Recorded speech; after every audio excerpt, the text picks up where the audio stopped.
1장 21절로 23절까지 말씀이에요. 교독합니다.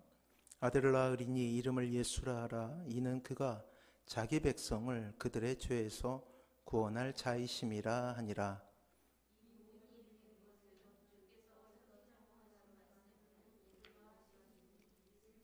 같이 읽습니다. 보라, 처녀가 잉태하여 아들을 낳을 것이요 그의 이름은 임마누엘이라 하리라 하셨으니 이를 번역한즉 하나님이 우리와 함께 계시다 함이라. 아멘. 그래요. 성탄절은 인류의 소망이 되신 주님께서 나신 날이죠. 아기 예수님께서 이 땅에 나셨다는 것, 참으로 놀라운 사건이라 아니할 수 없습니다. 성경은 줄기차게 이렇게 주님께서 이 땅에 다시 오실 것임을 말씀하셨어요. 구약의 수많은 말씀들은 오실 예수님에 대한 놀라운 고백이었죠. 구약의 선배들은 이 놀라운 사건들을 이렇게 부르기 시작합니다. 임마누엘, 그 뜻은 하나님께서 우리와 함께 하신다 라는 뜻이에요. 큰 사건으로 인하여 낙심한 권사님이 계셨어요. 평온한 가정에 갑작스러운 사고가 일어나게 되었죠. 그로 인하여 절망에 빠지게 됩니다. 하루하루의 삶은 늘 눈물과 함께하는 삶이었어요. 너무나 큰 일이라 가족 모두가 어찌할 바를 알지 못하는 그러한 상황이었죠.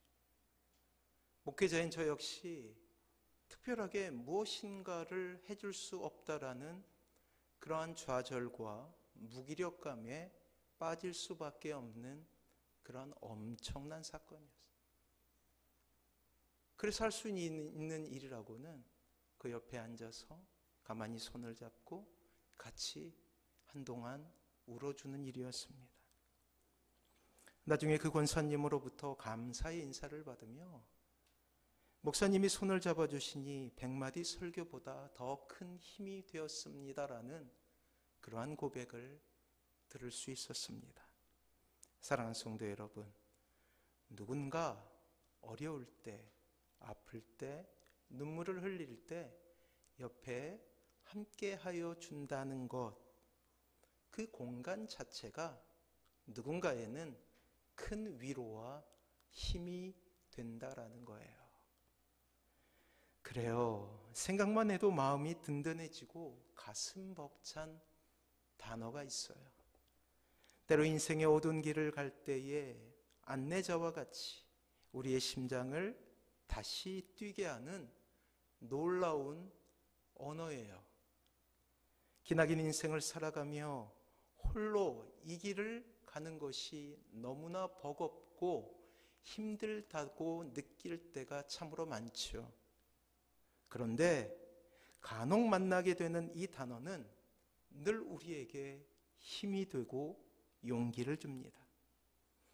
고통의 그 길 가운데서 다시금 만나게 되는 위대한 하나님의 언어, 우리가 느끼건 느끼지 못하건 늘 그렇게 한결같이 우리 옆에서 우리를 사랑하신 주님에 대한 놀라운 고백, 그것은 바로 임마누엘, 하나님께서 우리와, 아니 하나님께서 나와 함께 하신다라는 놀라운 이야기인 거예요. 오늘 본문은 이렇게 말하고 있죠. 보라, 처녀가 잉태하여 아들을 낳을 것이요 그의 이름은 임마누엘이라 하리라 하셨으니 이를 번역한즉 하나님이 우리와 함께 계시다 함이라. 이 의미를 좀 더 잘 알기 위해서 우리는 이스라엘의 역사에 대해서 좀 살펴볼 필요가 있어요. 이스라엘도 우리나라처럼 남과 북이 갈라져 있었죠. 먼저는 북쪽에 있었던 이스라엘이 아수르 제국이라는 나라에 의해 멸망을 당하게 됩니다. 그리고 이어 이 남유다 역시 바벨론이라는 거대 제국에 의해서 멸망을 당하게 되었어요. 그리고 이후 400년간 하나님의 침묵이 이어져요. 원래 하나님은 늘 이스라엘 백성들이, 이스라엘이라는 나라가 위기에 처하게 되면 선지자를 보내셔서 그 땅에 말씀으로 위로를 하셨거든요. 근데 무려 400년간이에요. 400년간 이 땅에 선지자가 사라지게 된 거예요.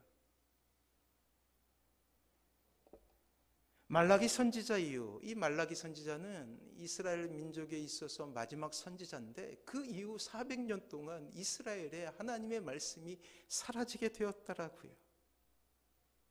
하나님의 음성이 사라진 이때에 이스라엘은 다시금 로마의 식민지가 되어버리죠. 그들의 삶은 피폐해졌으며 동시에 영적으로는 갈급함과 처참함을 경험할 수밖에 없는 절망 가운데 놓이게 된 거예요. 그 어느 때보다 더 깊은 한숨이 이스라엘을 지배했습니다. 완벽한 절망이죠. 암흑 가운데 있었어요. 나라는 멸망했죠. 하나님의 말씀은 들리지 않죠.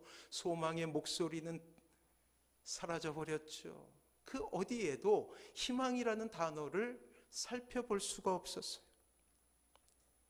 그들의 출구는 어디에도 없었던 거예요. 간혹 우리는 숨막히는 고난이라는 단어를 사용할 때가 있어요. 그래요. 그렇게 이스라엘은 완벽한 절망 가운데 놓이게 된 것이죠. 사방으로 우겨쌈을 당한 거예요. 그리고 동시에 그들은 그들에게 힘을 주었고 능력을 주었던 임마누엘이라는 단어를 잃어버리게 된 거예요. 임마누엘이 어떤 뜻이라고요? 하나님께서 나와 함께 하신다라는 이 위대한 단어를 잃어버리게 된 거예요. 그래요. 오랫동안 고난과 아픔 가운데 있었더니, 오랫동안 눈물을 흘렸더니 이제는 하나님이 자신들과 함께 계신다는 것조차 믿어지지 않게 된 거예요. 영적으로 피폐해진 것이죠. 하나님께서 함께 계신다는 한때 그들을 일으켰고 감격을 주었던 이 놀라운 단어가 사라져버리게 된 것이죠. 너무나 오랫동안 고통 가운데 있었기에 그들의 마음은 메말라 있었고 영혼은 절망 가운데 죽어가고 있습니다. 그들의 낡은 종교 생활은 형식이 되어버렸어요. 딱딱하게 굳어진 마음의 굳은 살은 하나님으로부터의 어떤 자극에도 더 이상 움직이는 절망적인 상황이 되었다라는 거예요. 그런데 위대한 반전에 대해서 다시금 성경은 이야기하고 있어요. 이 임마누엘이라는 단어는 예전에 700년 전에 이사야라는 선지자를 통해서 하나님께서 하신 말씀이거든요. 하나님이 이스라엘 백성과 함께 하신다. 원래 이스라엘 백성들은 이 설교를 들었을 때 깜짝 놀라지 않을 수 없었어요. 나라가 멸망한 가운데 시리에 빠져 있었잖아요. 그런데 하나님께서 놀랍게 이렇게 말씀하시는 거예요. 내가 너와 함께 있어. 그 설교를 듣자마자 신이 나기 시작했죠. 우리도 이 어려움을 극복할 수 있을 거야 라는 감격적인 마음이 생기기 시작했어요. 근데 무려 700년이 지났다고요. 더군다나 말라기 선지자 이후로 400년이 지나버리자 이들의 마음속에 그 모든 감격이 사라지고 하나님에 대한 의심이 생기기 시작한 거예요. 그런데 그 단어가 무려 700년 동안 사라졌다가 이제 다시금 마태복음 1장에 나타나기 시작했어요. 다시 임마누엘이라는 단어가 성경에 등장하기 시작했고 그 단어를 들을 때마다 사람들의 마음속에는 희망이 조금씩 싹 틔우기 시작됩니다. 절망의 땅에 희망이 생기기 시작해요. 아니 조금 뒤에 살펴보겠지만 이것은 이스라엘만의 소망이 아니었어요. 하나님과 갈라서 고통 가운데 또한 죽음의 형편 가운데 놓인 인류의 희망이었죠. 하나님께서 계획하신 완전한 반전이 이 땅에 이루어지는 놀라운 모습을 우리에게 보여주고 있다라는 거예요. 23절 말씀을 같이 한번 읽어보도록 하겠습니다. 같이 읽습니다. 시작.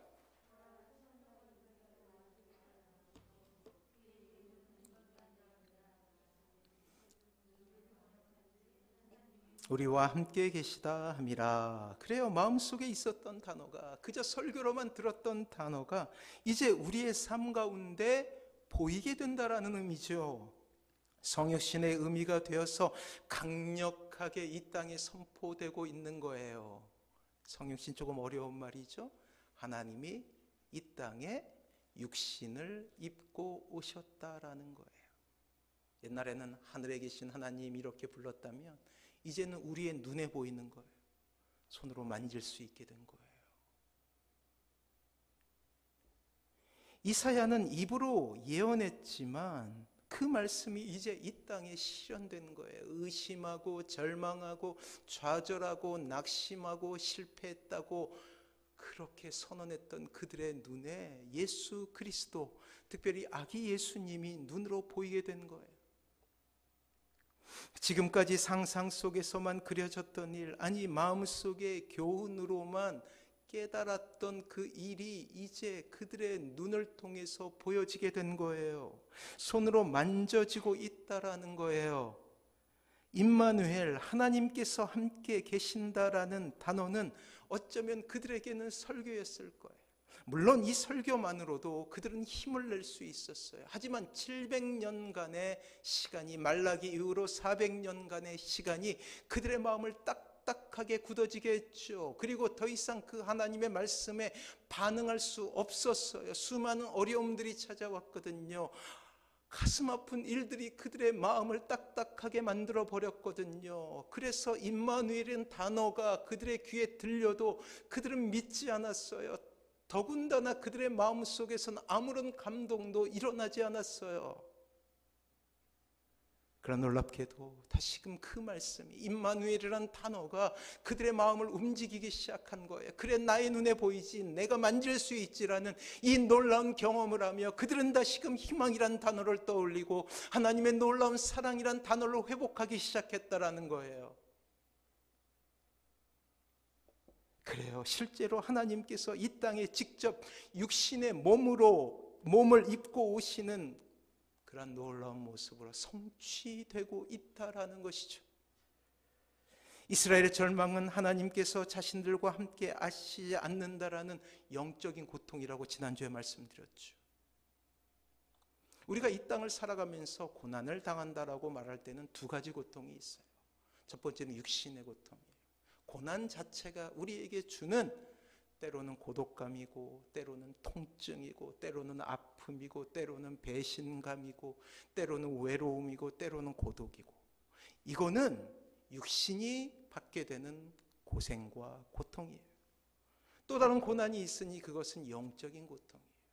그렇게 외롭고 절망을 당하고 고통을 당하고 희망이 사라지는 경험을 하게 되면 동시에 우리의 마음속에 있는 영적인 고통이 일어나게 되는 거예요. 어떠한 고통이냐면 하나님이 나와 함께 하시지 않는가 보다라는 그러한 의심이 들게 돼요. 나의 미래는 어떡하지? 라는 두려움이 생기는 거예요. 염려가 생기는 거예요. 아, 나밖에 없어 라는 고립감이 생기는 거예요. 이 두 가지 절망을 경험하게 되는데 놀랍게도 하나님의 사랑은 이 땅에 아기 예수님이라는 상징적인 존재를 통하여서 우리에게 끊임없이 다시금 임마누엘이라는 단어를 회복시키고 있다는 거예요. 오늘 본문에 앞서 아주 독특한 그러한 성경 말씀이 있죠. 이 족보가 있어요. 이 성경에 이제 신약에는 두 가지 족보가 있는데 마태복음의 족보가 있고 그리고 누가복음의 족보가 있어요. 좀 다른 면모를 보이죠. 근데 이 족보를 통해서 하나님께서 전하시는 메시지가 있다라는 거예요. 이스라엘 백성들이 고난과 전쟁과 그리고 고통 가운데서 무엇을 잃어버렸어요? 아까 말씀드렸던 대로 하나님의 사랑을 잃어버리게 되었어요. 하나님의 사랑을 잃어버렸다라는 것은 하나님의 존재를 잃어버린 거랑 똑같은 것이죠. 그래서 이 마태는 이 하나님께서 우리와 어떻게 함께 하셨는가를 증명하고 싶었던 거예요. 그래서 족보를 통해서 끊임없이 증명하는 거예요. 아브라함과 함께 하셨던 하나님, 이삭과 함께 하셨던 하나님, 야곱과 함께 하셨던 하나님, 예수님의 육신의 아버지였던 요셉과 함께 하셨던 하나님 등등으로 끊임없이 족보를 통해서 우리에게 한 번도 우리를 떠나시지 않으셨던 하나님의 은혜에 대해서 떠올리게 하고 있다라는 거예요. 잊혀졌다고, 나는 혼자이며 내 편은 없어요라고 선언하고 있었던 이 이스라엘 백성들에게 끊임없이 그들이 알고 있었던 조상들의 이름을 언급하며, 아니야, 한 번도 하나님은 너를 떠난 적이 없어라는 위대한 메시지를 전하고 있는 거예요. 그리고 그 족보 끝에서 우리는 예수라는 이름을 발견하게 됩니다. 바로 오늘 설교 본문에서 해석하고 있는 그 놀라우신 사랑의 이름이죠. 21절 같이 한번 읽어볼게요. 21절 시작. 아들을 낳으리니 이름을 예수라 하라. 이는 그가 자기 백성을 그들의 죄에서 구원할 자이심이라 하니라. 아멘. 그래요. 그 희망의 외침, 드디어 예수라는 이름이 왜 우리에게 소망이 되는지, 드디어 예수라는 이름이 우리의 인생 가운데 들리게 된 거예요. 그리고 이 성탄의 시간을 지나며 우리는 이스라엘 백성들이 생각하는 것보다 더욱더 구체적으로 정확하게 우리는 예수님께서 왜 이 땅에 태어나셨는지 알게 되죠. 십자가를 통해서 다시금 임마누엘이라는 단어를 해석할 수 있게 된 거예요. 아, 예수님께서 이 땅에 오신 거는 십자가를 통해서 우리의 근본적인 문제들을 고치러 오셨구나라는 놀라운 깨달음을 얻게 된 것이죠. 사랑하는 성도 여러분, 인간의 가장 큰 절망이 무엇일까요? 그것은 바로 하나님을 잃어버린 거예요. 세상 사람들은 인정하지 않겠죠. 재산을 잃어버렸을 때는 모든 것이 절망이라고 이야기하지만, 그보다 더 적나라하게 하나님을 잃어버렸을 때는 세상 사람들은 슬퍼하지 않아요.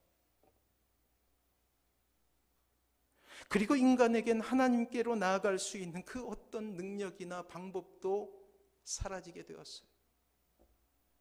좀 어려운 단어이지만 전적 타락이라는, 그리고 전적 무능이라는 이 어려운 신학적 단어는 이러한 인간의 절망을 너무나 극명하게 잘 보여주는 단어라고 할 수 있어요. 원죄로 인해 인간 모두는 태어나면서부터 원죄의 그늘 아래 갇히게 됩니다. 이러한 고통은 우리의 숨이 붙어있는 순간까지 지속적으로 우리를 괴롭혀요. 하나님과 동떨어져 있는 삶을 살아가게 되는 거예요.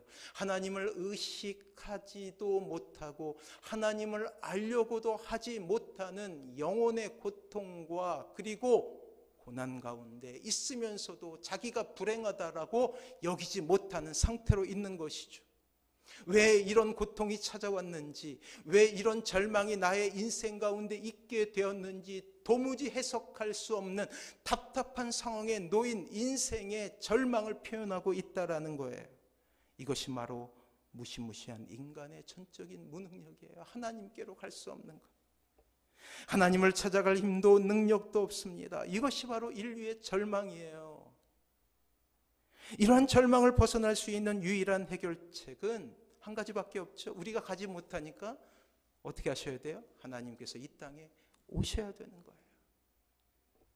그리고 그 해결 방법은 바로 하나님이신 독생자 예수님께서 이 땅에 오신 거예요. 육신을 입고, 그것을 어려운 말로 성육신의 사랑이라고 부르죠. 결코 당연한 것일 수 없습니다. 엄청난 일이에요. 우리는 예수님을 믿고 있고 예배를 드리고 있기 때문에 예수님께서 이 땅에 육신을 입고 오신 것이 얼마나 어쩌면 당연하다고 여길 수 있어요. 하나님은 사랑이시니까 그렇게 해도 당연하지라고 여길 수 있다라는 거예요. 함정이 있어. 우리의 가슴이 메마른 이유, 우리의 마음이 그 하나님의 사랑을 들어도 아무런 감정이 없는 이유는 당연하다라고 여기는 마음 속에서 나타나게 되는 거예요. 우리는 성경을 통해서 이 성육신 때문에 하나님과 예수 그리스도께서 지셔야 될 아픔을 우리는 추적해 가야 돼요. 그래야지 마음이 메마르지 않아요. 하나님과 예수님께서 치르신 대가는 실로 엄청났어요. 인간에게 있어서는 희망이고 말로 닿을 수 없는 기쁨이고 행복이었지만, 하나님의 입장에서는 성탄절이야말로 참으로 괴로운 시간이었다라는 거예요. 하나님께서는 참으로 가슴 아파하시면서 독생자이신 아들을 이 땅에 보내신 것이죠. 33년의 공생애, 그리고 십자가, 단 한 번도 하나님은 아들 예수님을 생각하지 않으신 적이 없다라는 거예요. 생각해 보세요. 신생아가 태어났는데 그 아이가 알고 있어요. 자신의 죽음을. 내가 십자가에서 죽게 될 거야 라는 것을 알고 있다고 생각해 보세요.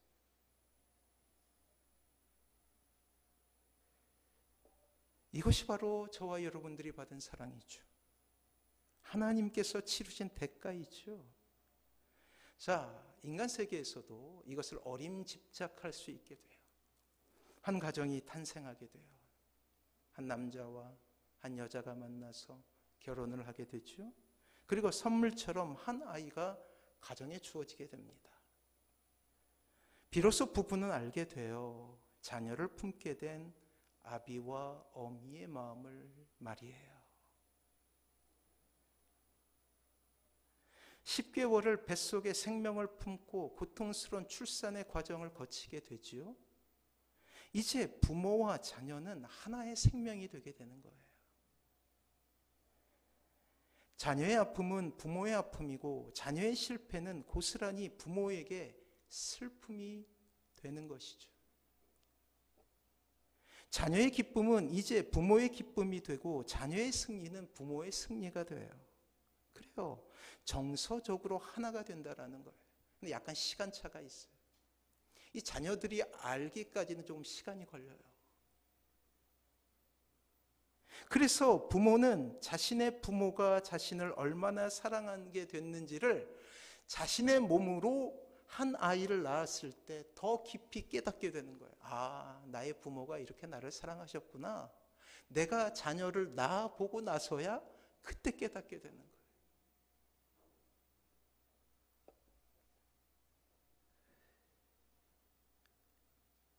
그리고 아들 예수님의 대가 역시 아주 힘들었죠. 우리가 잘 아는 대로 아닙니까?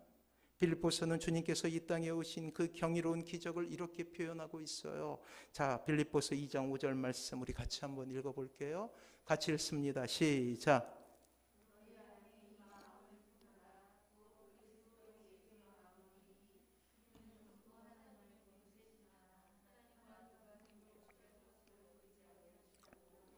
오히려 자기를 비워 종의 형체를 가지사 사람들과 같이 되셨고 사람의 모양으로 나타나사 자기를 낮추시고 죽기까지 복종하셨으니 곧 십자가에 죽으심이라. 뭐라고 말씀하셔요? 근본 하나님과 본체시나 하나님과 동등됨을 취할 것으로 여기지 아니하시고. 이 말을 한 단어로 표현하면 이럴 것 같아요. 당연한 것이 아니다. 당연한 것이 아니다. 굳이 하나님께서 이 땅에, 아들 예수님께서 이 땅에 육신을 입고 그 마국간 그 더러운 곳에 말구 위에 누이실 이유가 없었다라는 거예요. 근데 굳이 예수님께서 그것을 어떻게 하셨다? 선택하셨다. 한마디로 이야기하면 당연한 것이 아니다. 사람의 모양으로 낮추시고 그리고 죽기까지 복종하셨다라고 이야기하죠. 성탄절은 이러한 성육신에 대한 감격을 하나님 앞에 표현하는 날이에요. 그저 반짝반짝 거리는 전구의 화려함에 마음을 주는 것이 아니에요. 기뻐 뛰며 즐거워하며 축제를 즐기는 날이 아니라는 거예요. 그 사랑에 감격하는 날이죠.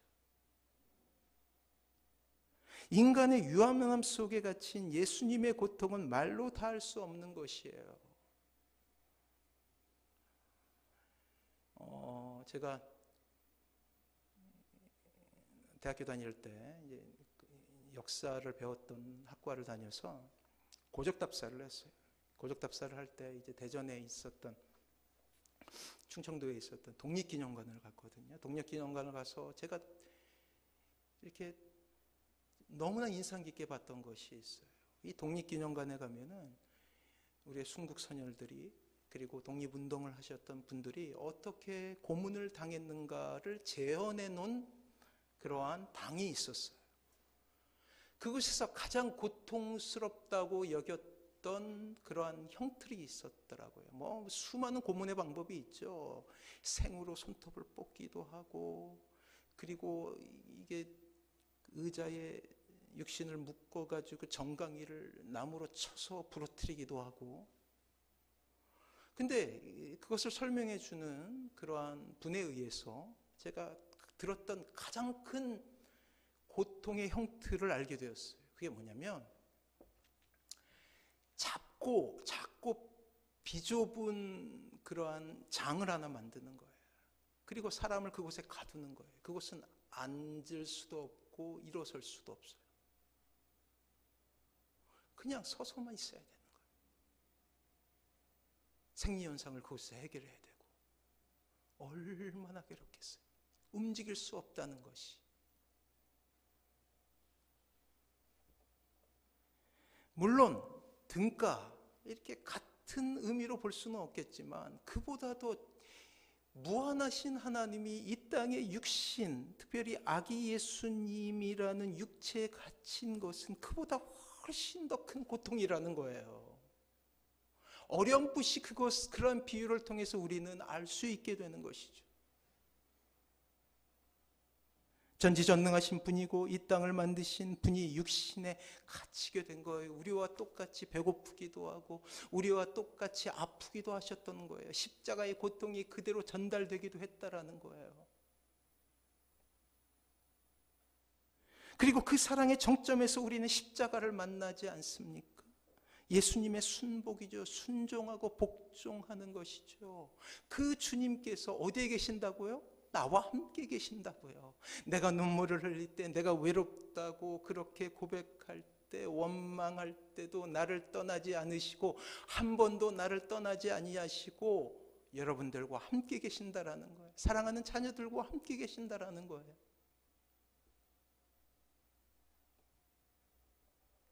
오늘 마태복음 1장 말씀은 바로 그 성육신에 대한 사랑의 첫 고백인 거예요. 이 말씀 전체가 우리에게 이게 연서이죠. 사랑의 편지. 놀랍게도 이 마태복음 1장을 통해서 성육신이란 주제로 우리에게 편지를 쓰고 계시는 거란 말이에요. 예수님 탄생 700년 전에 이사의 입으로 선포되고 예고되고 예언되었던 그 말씀으로 우리를 위로하기 위해서 주님께서 우리에게 실제로 눈으로 보이게 되었다라는 거예요. 그래서 그 성탄절의 진짜 의미는 나는 혼자가 아니다 라는 뜻이 따라합니다. 나는 혼자가 아니다. 그래요. 머리로가 아닌 가슴으로 이러한 지식을 우리는 얻어야 되는 것이죠. 그러면 이런 사랑을 받은 우리는 어떻게 이 세상을 살아가야 될까요? 임마누엘의 하나님은 우리를 사랑하시기 위해서 어떠한 대가로 치르신 분이시죠? 임마누엘 하시기 위해 인생들과 함께 하시기 위해서 한 분은 십자가를 지셨고 또 한 분은 그러한 아기 예수님을 이 땅에 보내셨어요. 한 분은 사랑하는 아들을 십자가에 내놓으신 사랑의 대가를 치르시는 지독한 사랑을 하셨어요. 그 지독한 사랑을 통해서 우리는 끊임없이 고백할 수 있어야 돼요. 나는 혼자가 아니다. 실패해도 나는 혼자가 아니야. 하나님께서 나와 함께 하셔. 내 편이 있어 라는 고백을 할 수 있어야 된다라는 거예요. 놀랍게도 우리는 은혜 받는다고 생각할 때야 신앙생활 열심히 하죠. 그런데 은혜가 사라지고 받은 감격이 사라질 때 우리는 너무나 냉혹하게 그렇게 우리를 사랑해 주시는 그 하나님을 향하여 등을 돌릴 때가 있다라는 거예요. 자그마한 시련 속에서도 왜 이렇게 나에게 어려운 일들이 일어나게 되었는지 하나님을 원망하게 될 때가 있다라는 거예요. 하나님의 사랑이 의심받게 되는 것이죠. 바로 나의 형편에 하나님을 끼워 맞출 때 그리하게 된 것 아닙니까? 그러나 기억해야 될 것은 하나님께서는 구원받은 당신의 백성들을 결코 떠나지 않으신다라는 거예요. 임마누엘 하시는 분이시기 때문이에요. 내가 너를 사랑해. 너를 떠나지 않아.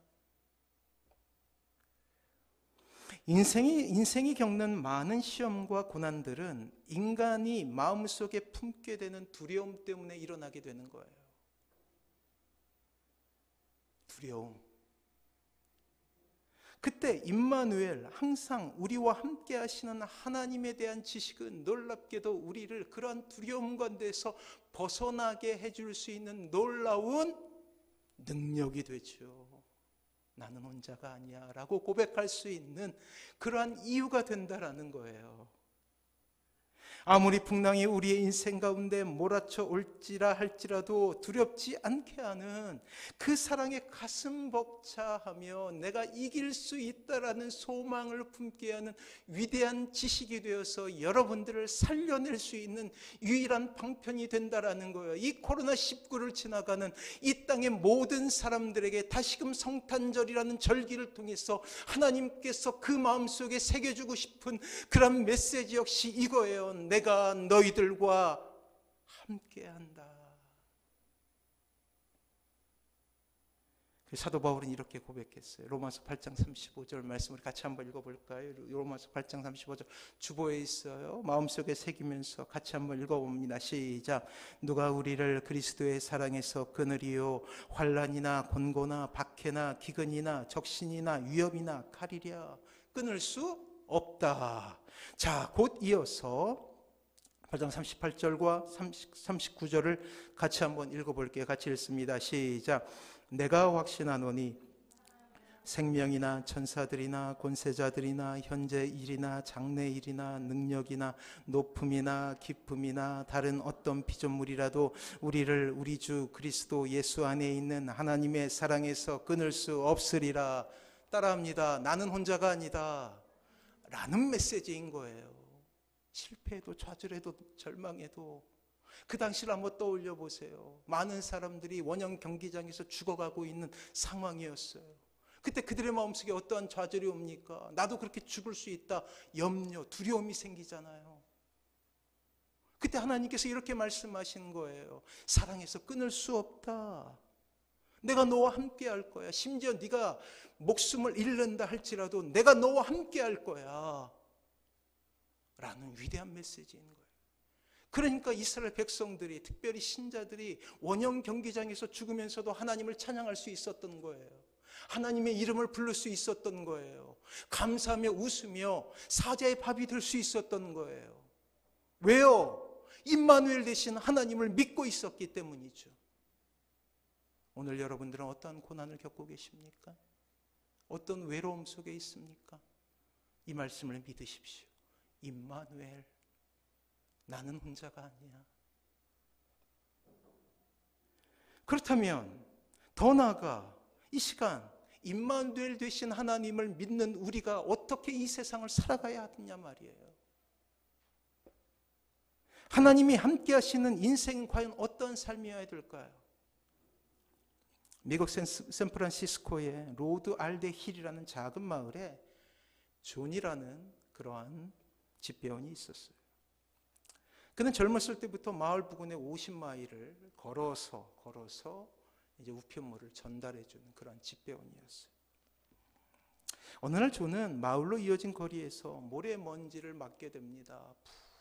풀거리는 그런 모래먼지를 맡게 되며 문득 이러한 생각이 들어요. 비가 오나 눈이 오나 하루도 빠짐없이 이 길을 오갔는데 앞으로 내 인생 동안 이 길을 가자니 참으로 괴롭구나, 고독하구나, 외롭구나라는 생각이 든 거예요. 존은 지루한 이 일을 하다가 그대로 인생이 끝나버릴지도 모른다라는 허탈감에 빠지게 되었어요.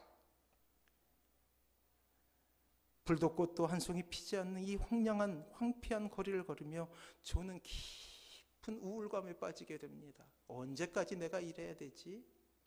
우리도 마찬가지 아닙니까? 사랑하는 우리의 자녀들은 언제까지 내가 공부해야 되지? 우리도 마찬가지 아니에요. 언제까지 이렇게 힘들어야 되지? 왜 이렇게 외롭지?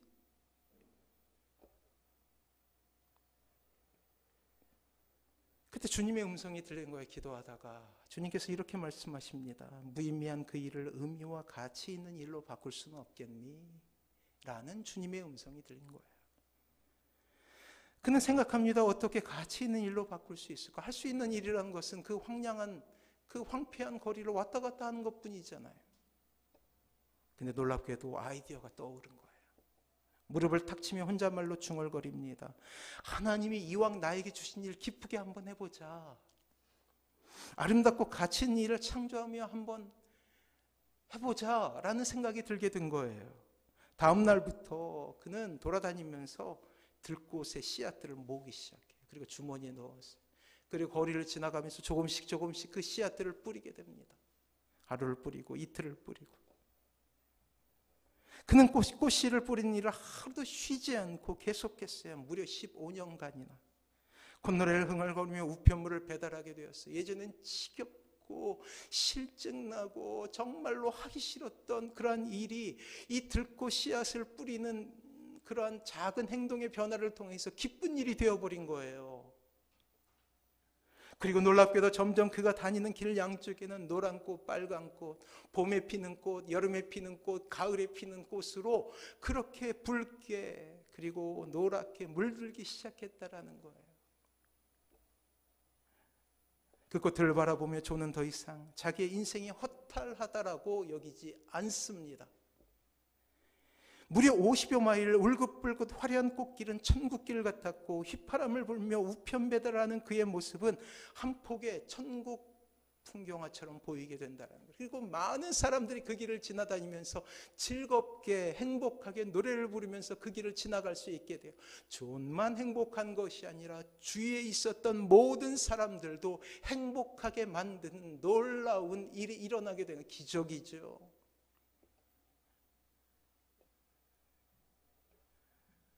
어제 기적이라는 영화를 봤는데 영화관에서 우리 아이들하고 보고 추석 때 보고 또 넷플릭스 보니까 또 올라와서 어제 봤는데 그러잖아요. 여기 역 사이에 있는 마을인데 밖으로 통하는 도로가 없어요. 그래서 사람들이 그 기찻길을 따라서 철교를 2개 건너고 그 굴을 3개를 건너서 가야 되는데 그때 많은 사람들이 그곳에서 이제 열차에 치여서 죽게 되죠. 이 주인공에게도 슬픔이 있었죠. 자기의 누나가 그곳에서 죽게 되잖아요. 그래서 이 아이의 마음속에는 꿈이 생겨요. 그게 뭐냐면 그 역을 만드는 거잖아요. 그래서 주민들과 같이 역을 손수 만들어요. 나라에서는 인정 안 하고 열차도 서지 않는데. 진짜 있었던 일이잖아요. 그래요, 기적이에요. 누군가의 꿈이 이루어지자 그것이 기적이 된 거예요. 사랑하는 성도 여러분, 처음에는 아무런 결과물이 여러분들의 손에 쥐어지지 않을 수 있어요. 하지만 언젠가 우리의 발걸음이 닿는 그곳이 아름다운 꽃으로 필 수 있다라는 거예요. 지겹다고 여기지고 언제 이 고통이 끝날까 그렇게 낙심한 우리의 마음속에 작은 행동을 통하여서 여러분들의 인생은 놀랍게도 천국을 볼 수 있게 된다라는 거예요. 사랑하는 성도 여러분, 사랑하는 자녀 여러분, 하나님 안에 있을 때 나는 외롭지 않아 라고 고백할 수 있고 외롭지 않은 그 삶 가운데 여러분들은 놀랍게도 여러분들의 인생을 멋지게 변화시킬 수 있는 위대한 은혜 가운데 있을 수 있게 되는 거예요.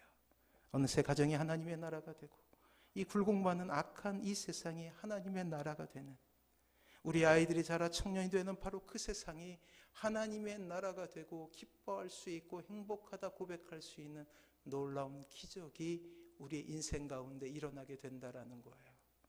이 놀라운 은혜 가운데 여러분들이 선 그곳이 바로 하나님의 나라가 되기를 주님의 이름으로 축원합니다.